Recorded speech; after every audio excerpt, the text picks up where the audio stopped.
अभी अगर आप ड्राइवर भाइयों से एक्सीडेंट होता है तो आपको 10 साल के लिए जेल में जाना पड़ेगा और 7 लाख रुपए का जुर्माना लगेगा। ये सच है क्या? इसके बारे में आज हम बात करने वाले हैं। नमस्ते, मैं हूँ डॉक्टर केशव क्षीरसागर।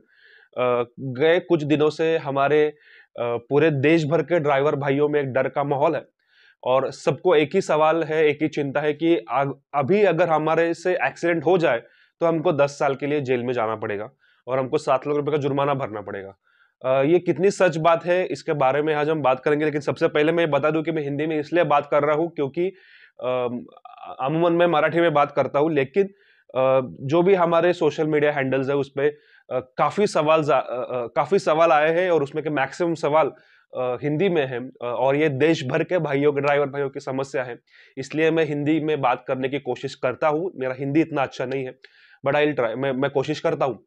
तो हालांकि मुझे किसी की बुराई करना पसंद नहीं है, लेकिन मैंने देखा है कि कुछ संगठन के पोस्टर्स पे बड़े बड़े अक्षर में लिखा है कि ड्राइवर भाई अगर आप एक्सीडेंट करते हो तो 10 साल आपको जेल में जाना है, आपको 7 लाख का जुर्माना है। ये जो बात लिखी है ये 100% झूठ बात है, इसमें कोई भी तथ्य नहीं है। सिर्फ एक्सीडेंट हो गया तो आपको जेल में जाने की कोई जरूरत नहीं है। ये जो कायदा है, ये जो कानून है, ये नया कानून नहीं है। देश में पहले से भी ये कानून था, सजा का प्रावधान कम था, लेकिन वो एक्सीडेंट की बात नहीं हो रही है। अगर नेग्लिजेंट या रैश ड्राइविंग करके एक्सीडेंट होता है, नेग्लिजेंट ड्राइविंग क्या होता है? समझो आपने दारू पी के ड्राइविंग किया हो, समझो आप रॉन्ग साइड से ड्राइविंग कर रहे हो, समझो आप बिना लाइसेंस ड्राइविंग कर रहे हो, समझो आप स्पीड लिमिट को क्रॉस कर रहे हो। अब ये सब चीजें आप करते हो क्या? आप अगर प्रोफेशनल ड्राइवर है, अगर आप व्यावसायिक ड्राइवर है, आपका अगर रोजी रोटी ड्राइविंग पे है, तो आपके दारू पी के ड्राइविंग करते हो? नहीं करते हो। हम सब कानून के दायरे में रह के ड्राइविंग करते हैं। तो अगर नेग्लिजेंस और रैश ड्राइविंग, जिसको भारतीय दंड संहिता में सीआरपीसी 304 अ 304 ए, मतलब a death causing a death not amounting to culpable homicide, किसी के जान लेने का हेतु न रखते हुए अगर गलती से निग्लिजेंस से, निग्लिजेंस को पता है मतलब दुर्लक्ष्य से, अगर आपके हाथ से किसी की मौत होती है तो उसे 304 ए में पकड़ते हैं। उसके लिए अभी तक हमारे देश में 2 साल की सजा थी। वो 2 साल की सजा बढ़ा के अभी 5 साल की गई है। जो नया संशोधन भारतीय दंड संहिता में हुआ है उसमें ये 2 साल की सजा बढ़ा के 5 साल की गई है और एक नया प्रावधान ऐड किया है कि अगर ऐसे केसेस में जो ड्राइवर है वो जिसके साथ एक्सीडेंट हुआ है, उस एक्सीडेंट हुए व्यक्ति को वहीं पे छोड़ के, मरने के लिए छोड़ के, मरने की हालत में छोड़ के अगर भाग जाता है तो उसके लिए ये 10 साल की सजा है और 7 लाख रुपए का जुर्माना है। अगर आप पुलिस को इन्फॉर्म करते हो या आप उस आदमी को लेकर हॉस्पिटल में जाते हो या उसको ट्रीटमेंट के लिए हेल्प करते हो तो आपके लिए ये सजा नहीं है। अगर आप उसको वैसे ही छोड़ के जाते हो, मेरे को पता है कि बहुत केसेस में ऐसे होता है कि एक्सीडेंट होता है तो वहीं पे लोग जाके उस ड्राइवर को पीटने लगते हैं और उसकी भी जान ले सकते हैं। ऐसे भी किस्से हुए हैं, उसके बारे में हम बात करेंगे। इससे बचने के लिए क्या करना है उसके बारे में हम समझो अगर ये आ ही गया कानून और एकदम गलत तरीके से एनफोर्स हो गया तो उससे भी बचने के लिए हमको क्या करना है ये भी हम बात करेंगे। लेकिन ये एक्चुअल में चेंजेस है, ये कोई नया कानून नहीं आया है, एग्जिस्टिंग कानून था और सिर्फ यही कानून नहीं, काफी कानून में मतलब डॉक्टरों से जो नेग्लिजेंस होता है उसमें भी बदल हुए हैं। मॉब लिंचिंग जो होते हैं, जैसे मैंने भी बताया कि उधर के लोग ड्राइवर्स को मारते हैं, उसकी जान ले सकते हैं, ऐसे भी मॉब लिंचिंग के किस्से उसके भी कानून में बदल आ गए। आतंकवाद से भी लेके कानून में बदल आ गए। तो काफी कानूनों में जो 123 साल पुराने कानून हमारे देश में है उसमें काफी चीजों में बदल इस साल हुआ है जो होने की जरूरत भी थी और ये जो प्रावधान है उसमें वो ऐड हुआ है। तो अगर आप नेग्लिजेंट और रैश ड्राइविंग करके किसी की जान लेते हो तो ये जो प्रावधान है शिक्षा के वो ऐड है।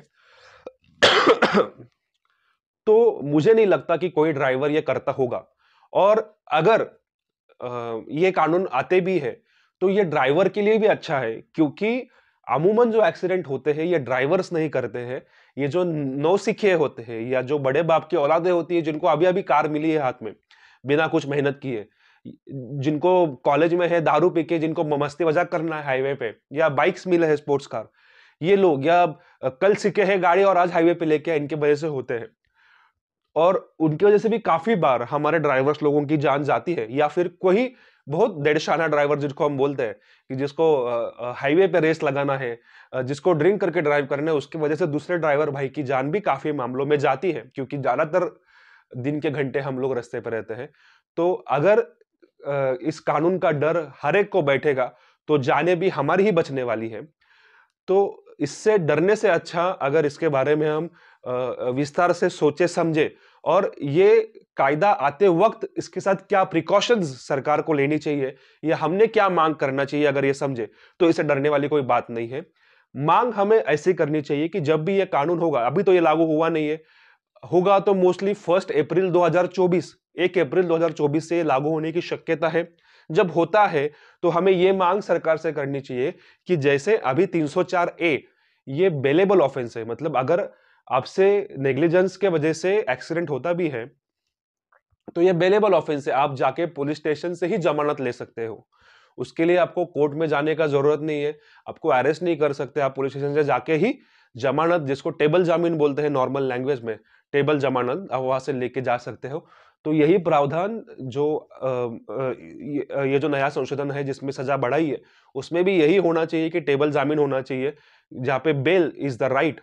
बेल के लिए आपको कोर्ट पे जाने का जरूरत नहीं है, आपका जो ड्राइवर उसको अरेस्ट करने का जरूरत नहीं है। ये हमें मांग करनी चाहिए ताकि हमारे साथ कोई पुलिस रॉन्ग ना करे, गलत ना करे, हमको डराए ना, हमको फालतू में अरेस्ट ना करे।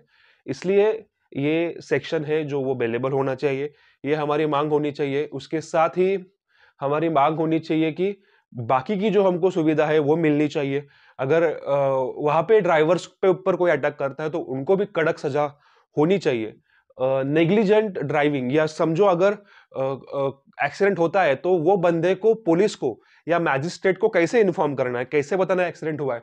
फोन पे बताया तो भी वो इससे बाहर निकल सकता है क्या, या रिटर्न में देना है, या हम लोग सिर्फ जैसे 100 नंबर को फोन करते, हमारे महाराष्ट्र में 112 नंबर पे फोन करके पुलिस को बताते कि ऐसे से कुछ तो हुआ है, तो वो हेल्पलाइन को फोन करके भी हमारा रिस्पॉन्सिबिलिटी इन्फॉर्म करने का खत्म होता है क्या, हमारा जिम्मेदारी बताने का खत्म होता है, और हम इसका जो दायरा है, गुनाह है, इससे बाहर आते हैं कि ये चीजें सरकार ने क्लियर करनी चाहिए, ये मांग होनी चाहिए। और इसके लिए हम लोग सरकार से निवेदन करेंगे कि ये एक्ट आते हुए इसका मिसयूज ना हो, इसकी गलत यूज ड्राइवर्स के खिलाफ ना हो, इसकी जिम्मेदारी लेके ये इंप्लीमेंट करें। और अगर लगता है कि नहीं होता है, अगर हमारे साथ कुछ गलत होता है, तो गारंटी है, हमने पहले भी चक्का जाम किए, हम पहले भी आंदोलन कर चुके हैं, फिर भी करेंगे, ना हम किसी से डरते हैं ना डरेंगे।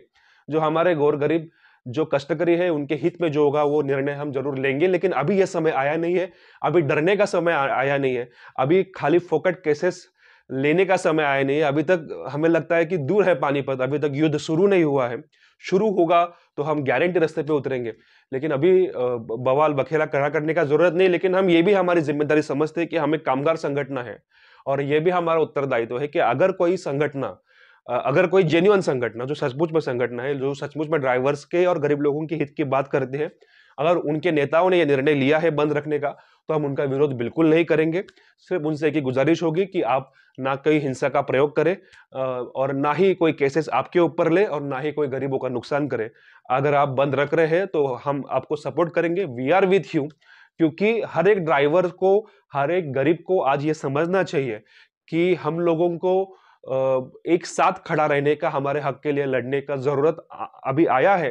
और अगर अब हम लोग अभी एक साथ नहीं हुए, मेरी हिंदी के लिए माफ कीजिए, और अगर हम लोग अभी एक साथ नहीं हुए तो हमारे आगे का जीना काफी मुश्किल होगा। मुद्दा कोई भी हो, चीज कोई भी हो, हमें एक दूसरे के साथ खड़े रहना आना चाहिए, हमारे हक के लिए लड़ाई में हमको उतरना चाहिए, इसका अवेयरनेस हमको होना चाहिए। तो अगर कोई संगठन ये एक्टिविटी कर रही है, अगर आप अपने मांग के लिए कायदे के दायरे में रह के आंदोलन कर रहे हो, तो we are with you, we will support you. हम आपके खिलाफ नहीं है। लेकिन किसी भी भाई को डरने की, निराश होने की जरूरत नहीं है, आपकी निराशा निकालने के लिए ही। और सच्चाई क्या है, क्योंकि दुख की बात, खेद की बात है कि कुछ लोग सिर्फ बातों में रहने के लिए, न्यूज में रहने के लिए, बिना कुछ पढ़ाई किए, बिना कुछ सोचे समझे, साइंटिफिकली, एकेडमिकली इन चीजों को ना पढ़ते हुए गलत फहमियां, आप देखिए पोस्टर सब में यही लिखा है कि एक्सीडेंट हो गया तो 10 साल के लिए ड्राइवर अंदर, ऐसा नहीं है। नेग्लिजेंस हो गया, रैश ड्राइविंग हो गया, वो मरते हुए आदमी को छोड़ के आप भाग गए तो ये प्रोविजन है। आप मर्डर भी करते हो, अब ये देश में हमारे कानून इतने, डॉक्टर बाबा साहब अम्बेडकर ने इतना सुंदर बनाया है। मर्डर है, मर्डर के नीचे है कल्पेबल होमिसाइड की, अ, उसका मर्डर मतलब मेरे को उसका जान ही लेना था इसलिए मैंने उस पर अटैक किया। कल्पेबल होमिसाइड है कि मतलब मेरे को उसको जान भी लेना था लेकिन फिर भी मर गया, लेकिन कल्पेबल उसका भी शिक्षा कम है। और सबसे नीचे जो हमारा आता है कि हमारा इंटेंशन उसको मारने का नहीं था, गलती से मर गया, तो उसका शिक्षा अलग है। तो बहुत छोटे-छोटे चीज़ों का सोच समझ के ये संविधान बना है, ये हमारा सीआरपीसी, आईपीसी बना है, तो किसी को भी डरने का ज़रूरत नहीं है। हाँ, इसका इम्प्लीमेंटेशन कोई गलत करता है, पुलिस अगर या डिपार्टमेंट या एडमिनिस्ट्रेशन अगर इसका गलत फ़ायदा उठा के हमारे खिलाफ अगर काम करने का उनको किधर जगह मिलता है, लूपहोल मिलता है, तो वो गारंटी हम लोग बंद करेंगे। उसके लिए जो भी हो, आंदोलन हो, धरना हो या कुछ भी हो, हम करेंगे, पीछे हटेंगे नहीं, ये हमारा रिकॉर्ड है आज तक का। तो डरिए मत। और अगर समझो वर्स्ट केस सिनेरियो कि कुछ नहीं, सरकार बोला कि हम लोग ऐसा ही करेंगे, तुमको अटकाएंगे, तो अभी एक डैश कैम आता है, कैमरा आता है, छोटा आता है, काफी सस्ता होता है, आपके गाड़ी पे आप लगा सकते हो डैश कैम आपके कांच के अंदर। और जो भी एक्सीडेंट होता है तो उसमें सब रिकॉर्डिंग होता है ऑटोमेटिकली। जो पुराना है वो निकल जाता है, जो नया है वो रहता है रिकॉर्डिंग। इन केस खुदा ना खास्ता अगर कुछ गलत हो गया तो आपके पास वो रिकॉर्डिंग होगा। वो कुछ तो 1000-1500 रुपए में वो कैमरा आता है, वो अगर हर अपने ट्रक हो, कैब हो, कोई भी गाड़ी हो आपके ऊपर आप अगर लगा देते हो तो आपके पास एविडेंस है, प्रूफ है। आप आसानी से इन सब गलत एलिगेशन से जो आपको फंसा सकते हो उससे निकल सकते हो। तो ये सब चीजें हैं, ये आपसे शेयर करना था। डरिए मत, अपना आपकी रोजी रोटी आपका हक है, वो हक को बचाने के लिए हमारा संविधान काफी मजबूत है। बिना डरे बिना झिझक के अपना काम करते रहिए। और जब भी कभी हमारे न्याय और हक की बात होगी तो जो भी कोई संगठन में आप होगे, कहाँ पे भी होगे, संगठन के साथ खड़े रहिए और अपने न्याय के लिए आवाज देने को डरिए मत। धन्यवाद। जय हिंद।